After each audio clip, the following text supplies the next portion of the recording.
आणि यानंतर संजय निरुपम बोलतायत, पाहूया. सभी लोगों का स्वागत है. आज महाराष्ट्र का विषय है, शिवसेना का विषय है. तो सबसे पहले जय महाराष्ट्र. आज 8 अप्रैल है और आज उत्तर पश्चिम विभाग के शिवसेना के जो उम्मीदवार हैं, खिचड़ी चोर, उनको ईडी ने बुलाया है. और ईडी इंट्रोगेशन के बाद क्या करेगी मुझे नहीं मालूम है, लेकिन निश्चित तौर पर खिचड़ी चोर के खिलाफ कार्रवाई होनी चाहिए और पूरे उत्तर पश्चिम जिला के मतदारों को पता चलना चाहिए कि उनका जो संभावित उम्मीदवार है वो कितना बड़ा चोर है, कितना बड़ा बेईमान है और कितना बड़ा दलाल है. लेकिन जब खिचड़ी चोर और खिचड़ी स्कैम के ऊपर मैं काम करना शुरू किया तो पता चला कि खिचड़ी घोटाले का असली किंग पिन कोई और है. ये अकेला चोर नहीं है, अकेला खिचड़ी चोर नहीं है. मुझे बड़ा दुख होता है, मैं अपने मित्र के बारे में कुछ कहने जा रहा हूं, लेकिन जो सच है वो कहना पड़ेगा. मुझे इस बात का भी दुख है कि राजकारण में कभी भी परिवार को नहीं घसीटना चाहिए, लेकिन जो पूरा घोटाला जिस तरीके से हुआ है उसमें मुझे अपने मित्र के परिवार के लोगों का जिक्र करना पड़ सकता है, पड़ रहा है. इसका मुझे सुख नहीं है, खुशी नहीं है, बल्कि दुख है. और ये जो पूरे खिचड़ी घोटाले के किंगपिन हैं, ये हैं शिवसेना उबाठा के प्रवक्ता श्री संजय राउत. संजय राउत जी खिचड़ी घोटाले के सूत्रधार हैं. उनको अच्छा नहीं लगेगा मैं उनकी बेटी या भाई के बारे में बोलूंगा तो, लेकिन बड़ा दुर्भाग्यपूर्ण बात है कि जब वो पतरा चाल घोटाले में पकड़े गए तो पाया गया कि उन्होंने अपनी पत्नी के नाम पे रिश्वत ली है, किसी बिल्डर से पैसे लिया. पत्नी को नहीं लाना चाहिए था इस पूरे घोटाले में, लेकिन उन्होंने किया था. और ये जो घोटाला हुआ है इसमें उन्होंने अपनी बेटी के नाम पे, भाई के नाम पे और उनका जो पार्टनर है उस पार्टनर के नाम पे पैसे लिए. ये मैं आपको पूरा शीट आपके साथ शेयर करूंगा. एक कंपनी है सह्याद्री रिफ्रेशमेंट, जिसमें राजीव सालुंखे और सुजीत पाटकर वगैरह हैं जो संजय राउत के पार्टनर माने जाते हैं. उस कंपनी को 6,37,00,000 रुपए की खिचड़ी सप्लाई करने का कॉन्ट्रैक्ट मिला था कोविड के जमाने में. और इस कंपनी से संजय राउत के परिवार ने और उनके मित्रों ने 1 करोड़ रुपए दलाली के तौर पे लिए. वैश्य सहकारी बैंक लिमिटेड, जिसका ब्रांच है परेल ईस्ट में, इस बैंक के खाता नंबर 00311 नहीं, फिर से 003110100001615, इस खाते से उनकी बेटी, जो बेचारी बेगुनाह है, उनकी बेटी मेरी बेटी की तरह है, उसको पता भी नहीं होगा कि सह्याद्री रिफ्रेशमेंट क्या है. उसने शायद सालुंखे को कभी देखा भी नहीं होगा. लेकिन एमवीए और इंडिया अलायंस के जो पूरे संयोजक बनते हैं महाराष्ट्र में, ऐसे संजय राउत जी ने अपनी बेटी, जिसका नाम है विदिता संजय राउत, उसके नाम पे चेक से रिश्वत ली है. पहली रिश्वत है 29 मई 2020, यानी 2020 में 29 मई को 3,50,000 रुपए का पेमेंट आता है विदिता के अकाउंट में. 26 जून 2020 को 5 लाख का पेमेंट आता है. 7 अगस्त 2020 को 1,25,000 का आता है उस अकाउंट में, विदिता के अकाउंट में. 20 अगस्त 2020 को 3 लाख रुपए का एक चेक आता है उनके अकाउंट में.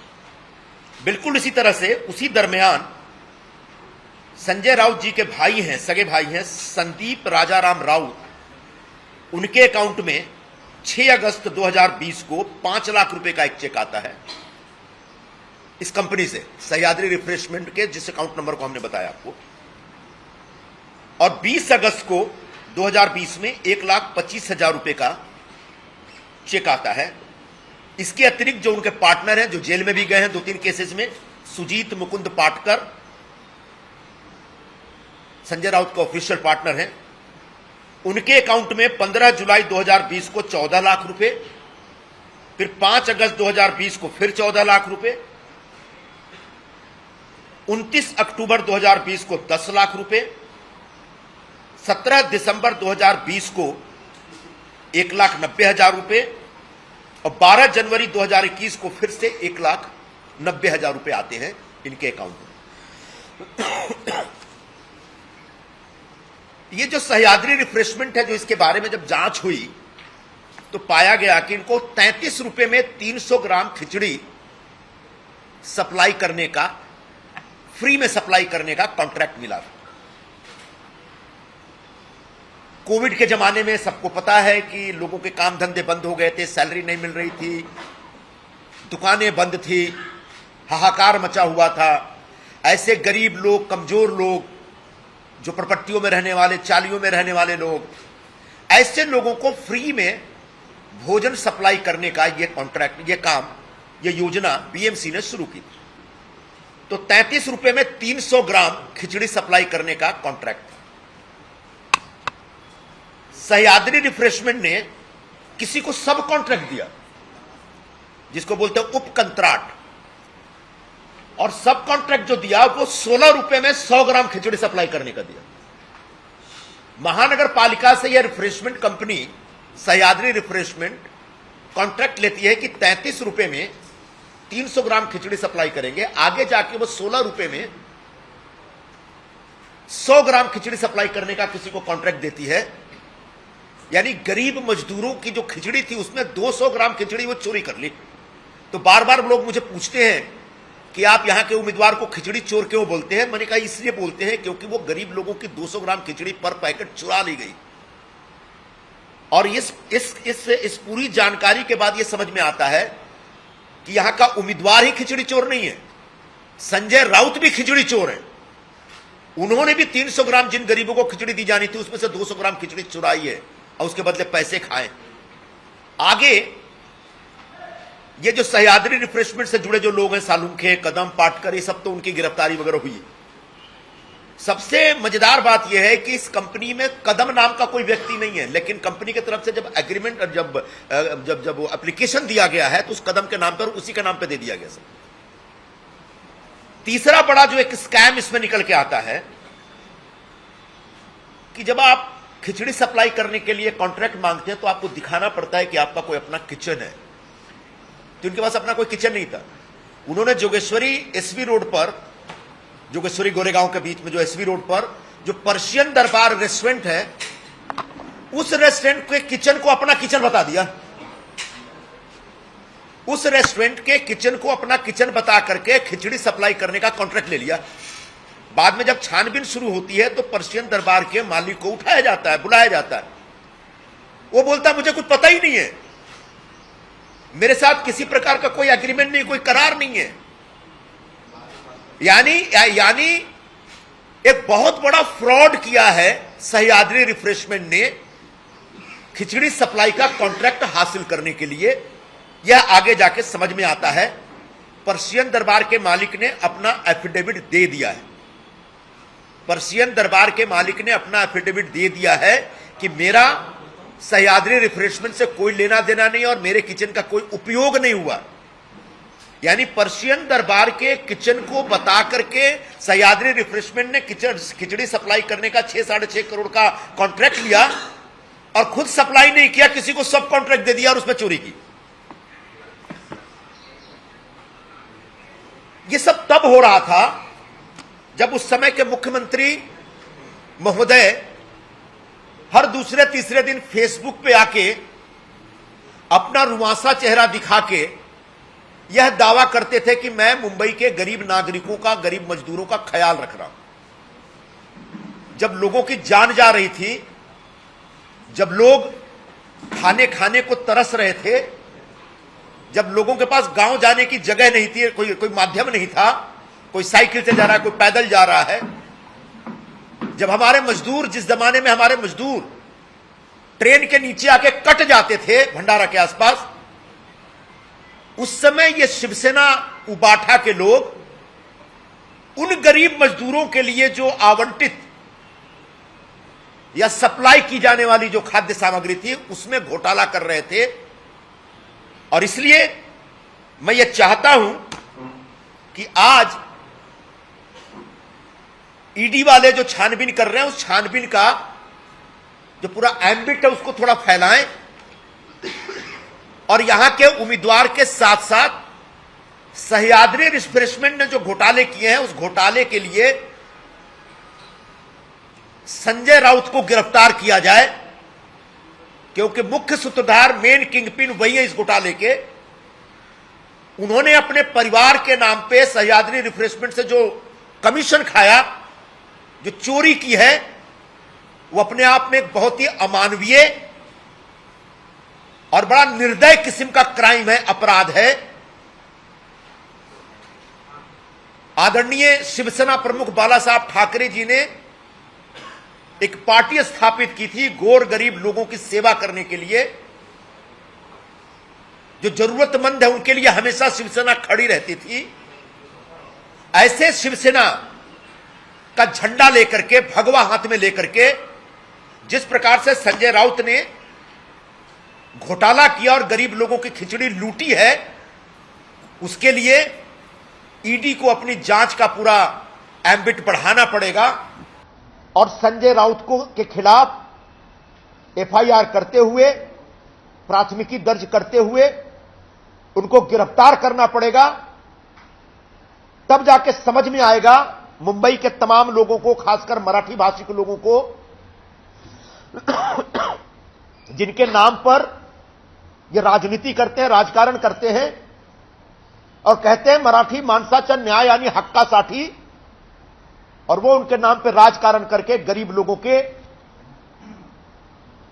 भोजन में लूट मचा रहे हैं और उसमें से दलाली खा रहे हैं।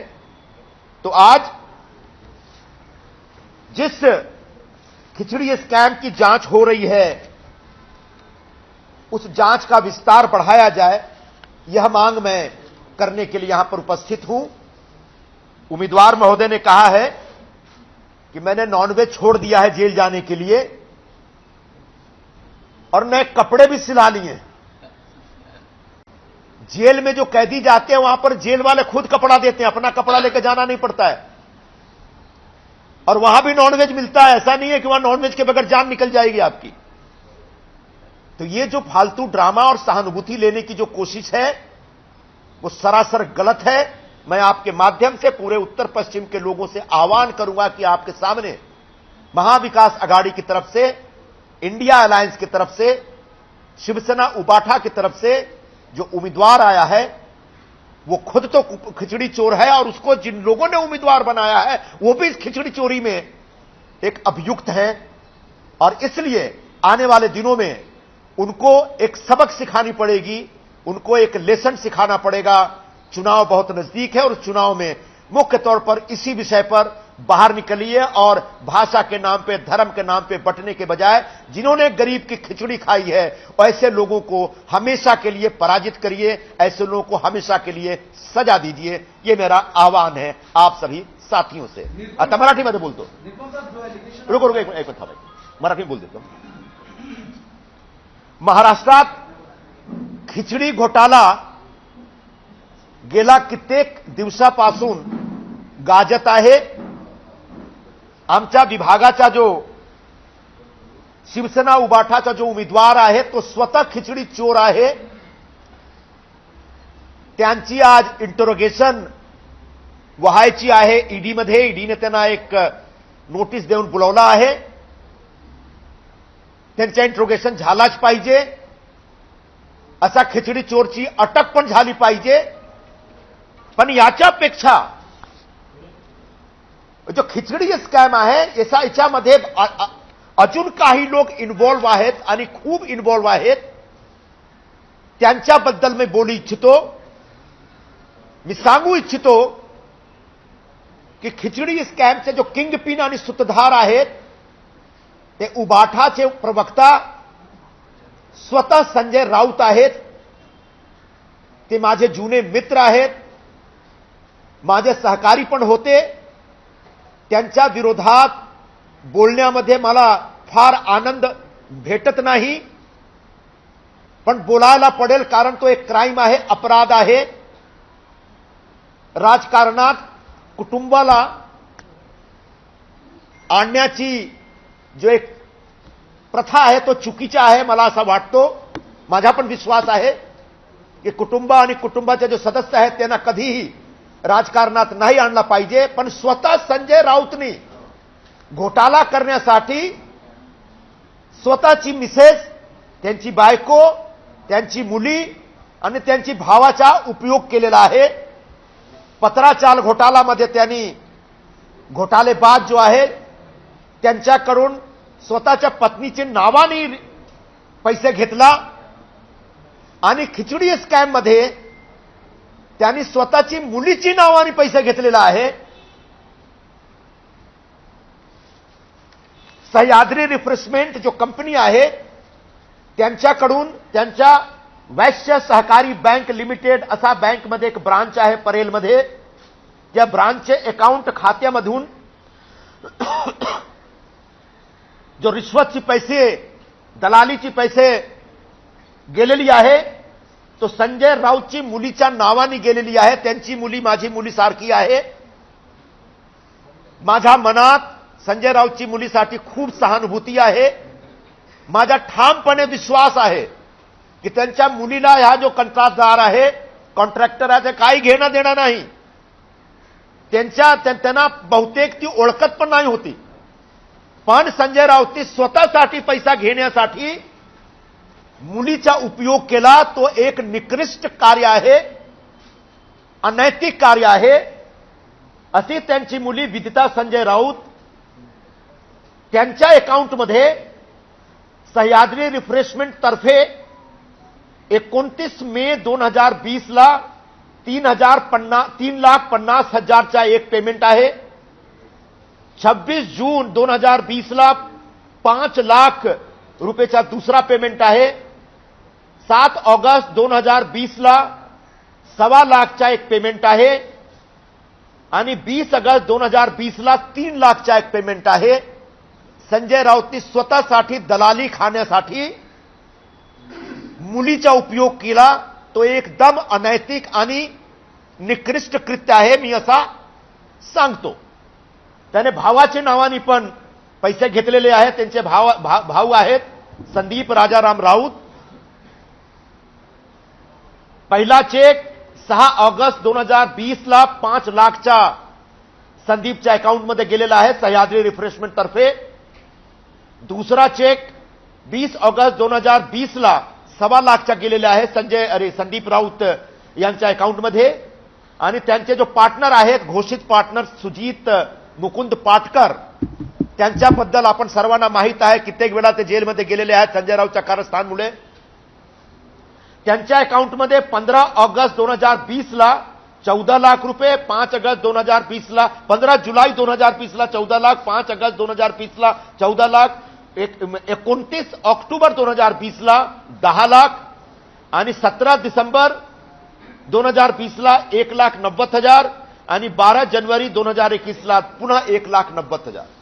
हा जो कंपनी आहे सह्याद्री रिफ्रेशमेंट, या कंपनीला 6 कोटी 37 लाखचा कॉन्ट्रॅक्ट महानगरपालिकाने दिला होता 33 रुपयात 300 ग्रॅम खिचडी सप्लाय करण्यासाठी. ही सगळी खिचडी जो कोविडच्या दरम्यान जो मजूर लोग, झोपडपट्टीमध्ये राहणारे, चालीमध्ये राहणारे गरीब लोक होते मुंबईचे, प्रत्येक भाषाचे लोक होते, मराठी भाषिक होते, हिंदी भाषिक होते, दक्षिण भारतीय होते. प्रत्येक लोकांनी कोविडच्या दरम्यान जेव्हा त्यांच्याकडे एक जेवणाचा एक संकट आला होता, त्यांची नोकरी गेलेली होती, त्यांच्या काही काम न होता, त्यांच्याकडे पगार नाही होता, तेव्हा त्यांना एक मोफत जेवण सप्लाय करण्याच्या स्कीम बीएमसीने सुरू केली आणि त्या स्कीममध्ये प्रत्येक काही माझ्या माहितीप्रमाणे 60 कॉन्ट्रॅक्टरला त्यांनी हे काम दिला होता. त्याच्यामध्ये हा एक रिफ्रेशमेंट आहे, सह्याद्री रिफ्रेशमेंट कंपनी आहे, ज्याचे जो पार्टनर आहे सगळे संजय राऊतचे आहेत. आणि संजय राऊत हा खिचडी घोटाळामध्ये हा रिफ्रेशमेंट कंपनीतर्फे मोठी दलाली घेतली असा आता दिसतो. तो 33 रुपयात 300 ग्राम खिचडी देण्याचा कॉन्ट्रॅक्ट होता, पण सह्याद्री रिफ्रेशमेंटनी स्वतः सप्लाय नाही केला. स्वतः केण्याऐवजी त्यांनी एक सब कॉन्ट्रॅक्टच्या माध्यमाने 16 रुपयामध्ये 100 ग्राम खिचडी सप्लाय केला. म्हणजे त्यांनी गोर गरिबासाठी जो खिचडी होती त्याच्यामधून 200 ग्राम खिचडी चोरी केली प्रत्येक पॅकेटमधून. म्हणजे हा खिचडी चोरी आहे.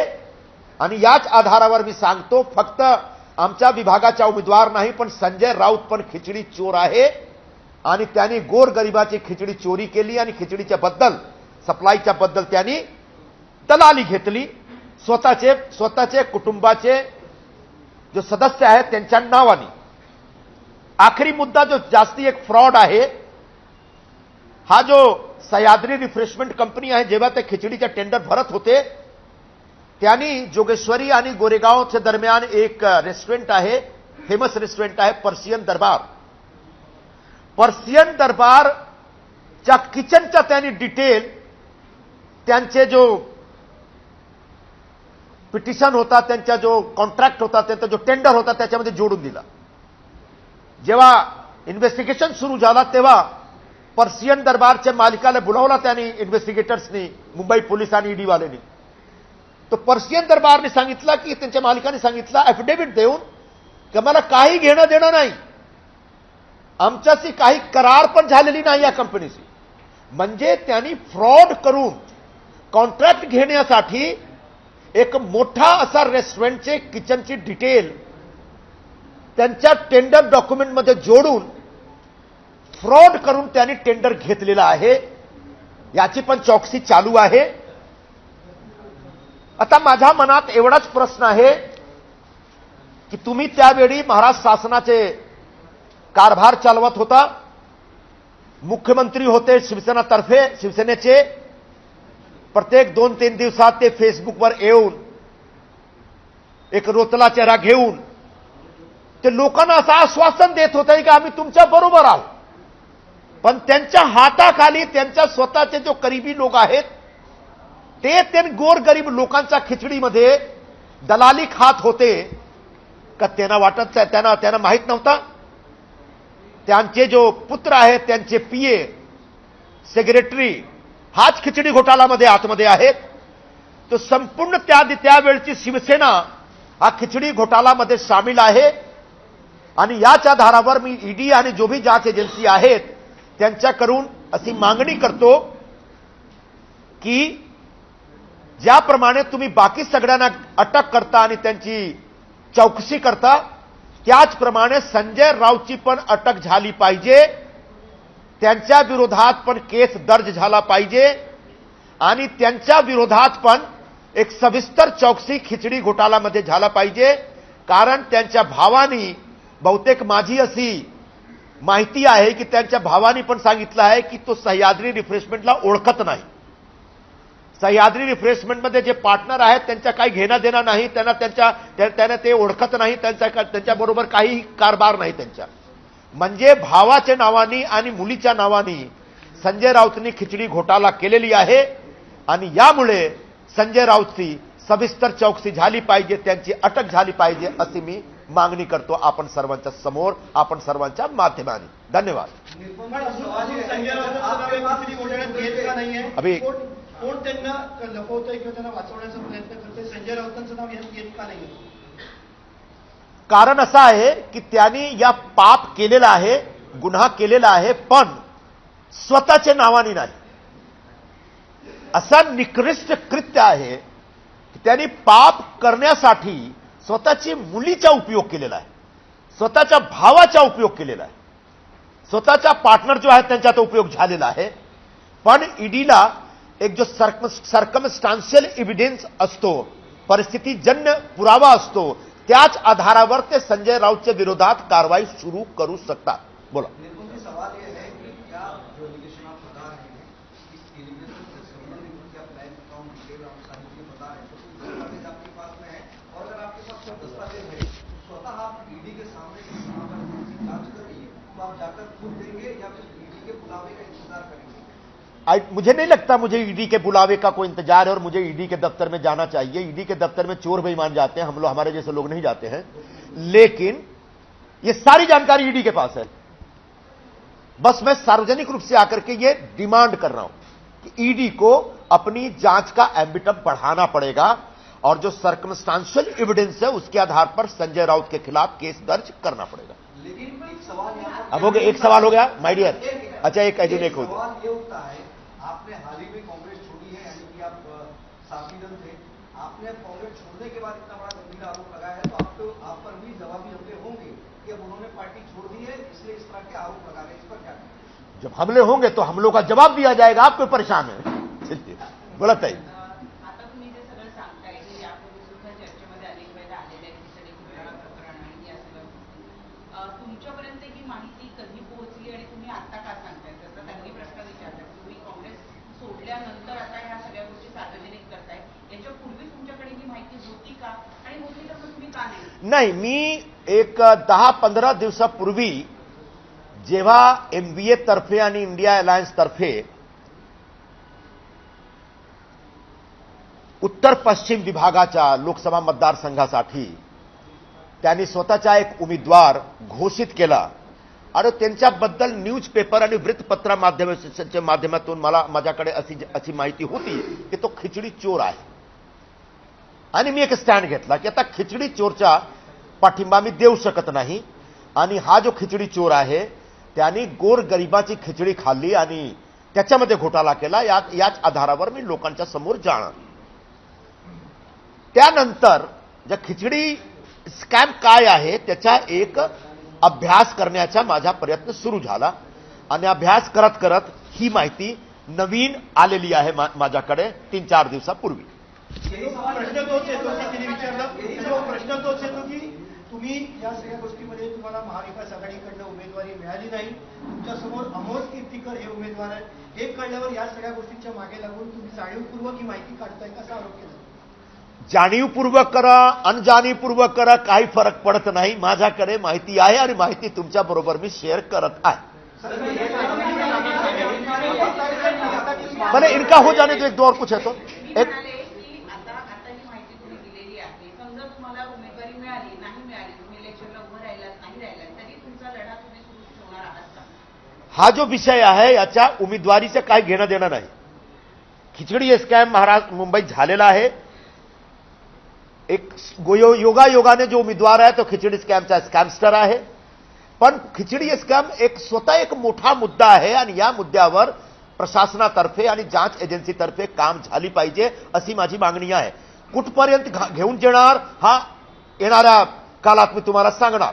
बोलो. ये मैं कहना चाह रहा हूँ, अमोल केतकर को इस मामले में लगातार पूछताछ उनसे की जा रही है, लेकिन जिनके ऊपर आप आरोप लगा रहे हैं उनमें से किसी से अभी तक पूछताछ नहीं की गई है. टाइमिंग भी राजनीति में बहुत मायने रखती है. आपने कांग्रेस पार्टी छोड़ दी है, उसके बाद अब आप सहयोगी दल नहीं रह गए वाटा के साथ, इस वजह से ही ये आरोप लगाए जा रहे हैं. और अगर क्या आपको कैंडिडेचर मिलता है इस सीट पे अंधेरी से नॉर्थ वेस्ट सीट से, तो आप इस मुद्दे को लेकर मैदान में उतरेंगे, क्या स्टैंड रहेगा? मेरा तो पूरा चुनाव का मुद्दा यही होगा.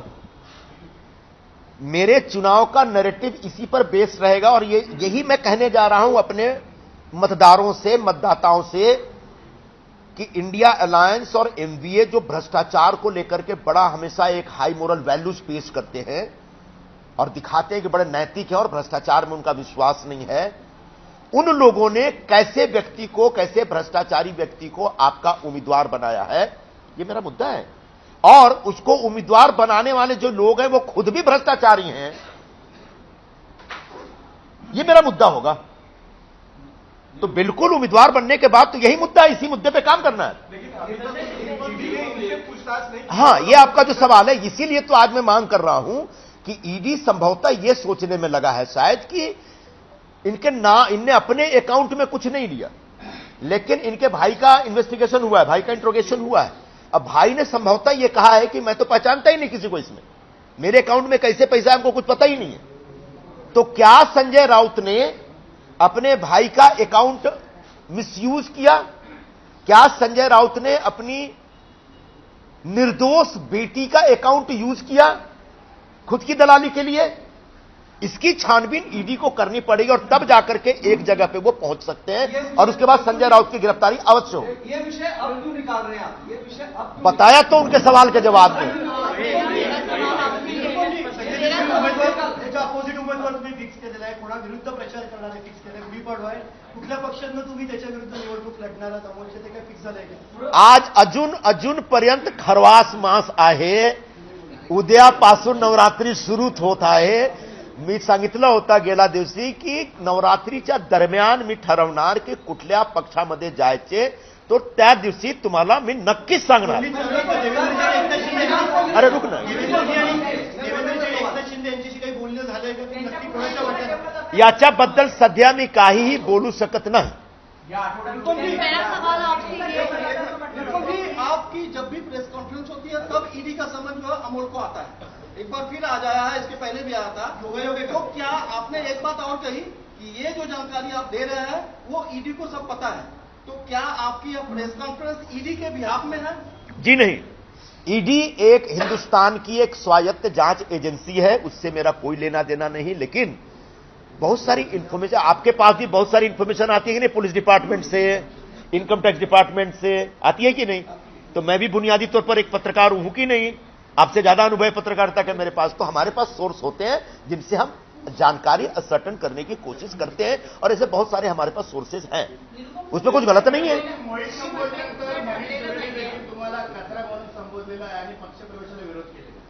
काय नाही बोलू दे, ज्यांच्या बोलायचं आहे ते। लोकतांत्रिक देश आहे बाबा, लोकशाही आहे, सर्वांना अधिकार आहे स्वतःची भूमिका ठेवण्याची, स्वतःच्या एक वक्तव्य जारी करण्याची, देऊ द्या, काय हरकत नाही। पण एक मिनिट पण मला माहितीप्रमाणे मी सांगतो की त्यांनी सांगितलं की आम्ही मराठी समाजाच्या विरोधात काय केलं। आम्ही कधीही मराठी समाजाच्या विरोधात जाऊ शकत नाही। आम्हाला आश्रय या शहरात मराठी समाजाने दिलेला आहे। माझी बायको मराठी आहे, आधा कुटुंब मराठी आहे माझ्या घरी। पण मराठी समाजाचे नावाने, मराठी भाषिक लोकांचे नावाने जर कोणी चुकीचा कृत्य केला तर त्याचा मी विरोध करणार। त्याचा मी विरोध केला होता, म्हणजे तो कृत्याचा विरोध आहे, समाजाचा विरोध नाही होऊ शकत। आज समजा मी संजय राऊतच्या विरोधात बोलतो म्हणजे का मी मराठी समाजाचा विरोध बोलतो? बाबा त्यांनी एक स्कॅम केलेला आहे आणि स्कॅमचा जो त्यांच्याबद्दल जो माहिती आहे तो मी तुमच्याकडे उजागर करतो। आता बोलणार की नाही मराठी समाजाचा विरोध संजय निरुपम बोलतो? नाही, मराठी समाजाच्या प्रति माझ्या मनात सन्मान आहे आणि असणार। तो याच्यावर कोणी काही बोलू नये, पण मराठी समाजाच्या नावाने जर तुम्ही कोई चूक केला तो माझा दायित्व आहे त्या विषयावर बोलण्याचा। मेरा सवाल आपसे ये है, जब एनडीए की सरकार थी, बोल दिया उस दिन, बोल दिया। जब एनडीए की सरकार थी, आप भी इस कांग्रेस के उनके हिस्सा थे, ठीक है, तब उस टाइम क्या आपको इस चीज के बारे में नहीं पता था कि इतना बड़ा घोटाला आ रहा है, इतना बड़ा स्कैम हो रहा है? तब आपने जांच नहीं की थी? आपको मैं थोड़ी जांच करूंगा। मतलब आपको पता नहीं था, तब आपने ये सब चीजें क्यों नहीं? मैं जब एमबीए का हिस्सा था तभी तो मैंने कहा था कि खिचड़ी चोर के लिए हम प्रचार नहीं करेंगे, और उसके बाद मैंने खिचड़ी चोरी कैसे कैसे हुई उसकी कुछ जानकारी हासिल करने की कोशिश की, उसको मैं विस्तार दे रहा हूं।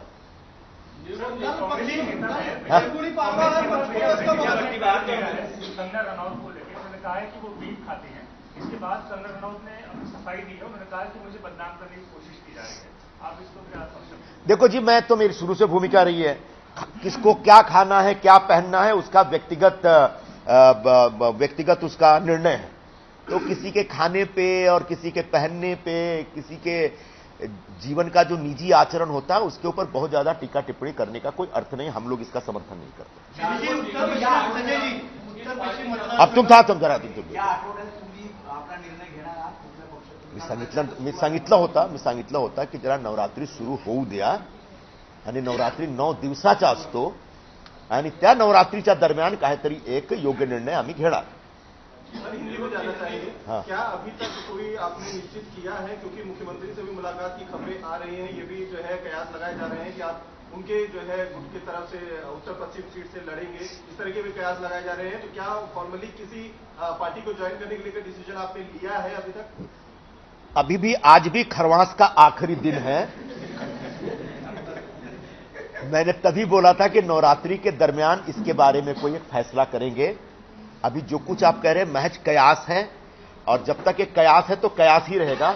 जब ये सत्य में परिवर्तित होगा तो मैं निश्चित तौर पर सभी लोगों को बताऊंगा, लेकिन फिलहाल ऐसा कोई फैसला नहीं. तुम्ही मगाशी म्हणाला पत्रकार सुद्धा होतो तुमचे सोर्सेस, काय तुमचे सोर्सेस सांगतात उत्तर पश्चिम मतदारसंघ महायुतीमध्ये एकनाथ शिंदे यांची शिवसेना लढवली ती जिंकेल की भाजपा लढवली तर जिंकेल, कोणाकडे विनिंग कॅपॅसिटी जास्त आहे? दोघांकडे आहे. बीजेपी जास्त या विभागात काँग्रेस आणि उबाटाचे उमेदवार नक्की पडणार. समोर शिवसेना, शिंदेगड, भाजप कोणाचा उमेदवार आहे हा इमटेरियल विषय आहे. संजय शिरसाटने तुमचं वेलकम केलं होतं शिंदेगडात, तर कयास लावला जाते की तुम्ही शिंदेगडात प्रवेश केला जातो. त्या अनुषंगाने पुन्हा एकदा प्रश्न येतोय, 7 दिवसाचा अँटीएमला मिळत आहे, नवरात्रामध्ये निर्णय घेणार आहे, काय वाटतं तुमच्या मनात, काय चालतं? तो कयास आहे सध्या. कयास राहू द्या. कयास आहे, नंतर प्रयास होईल. संजय सिरसाट ने कहा कि संजय निरुपम एक वरिष्ठ नेता है, अगर वो पार्टी में आते हैं तो उनका स्वागत है और उन्हें उचित सम्मान दिया जाएगा. मैं बहुत आभारी हूं इस प्रकार के बयान का और मैं उनके बयान का स्वागत करता हूं. आगे.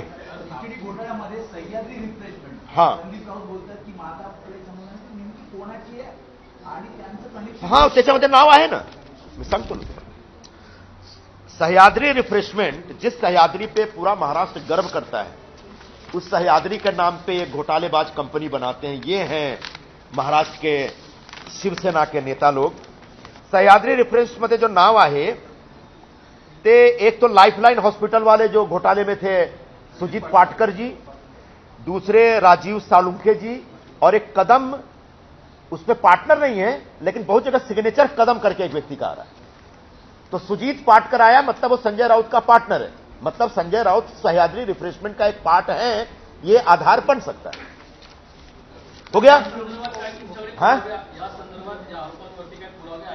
तो पुरावा दिला ना. अरे मी सांगितलं ना की ईडीकडे सगळे आहे.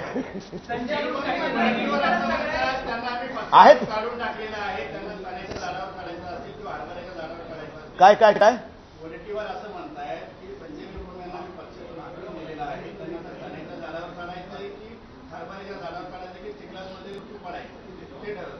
मी ठरवणार कुठे जायचे, कुठे पडायचे मीच ठरवणार, बटट्टीवार नाही. ठीक आहे. एबीपी माझा, उघडा डोळे बघा नीट.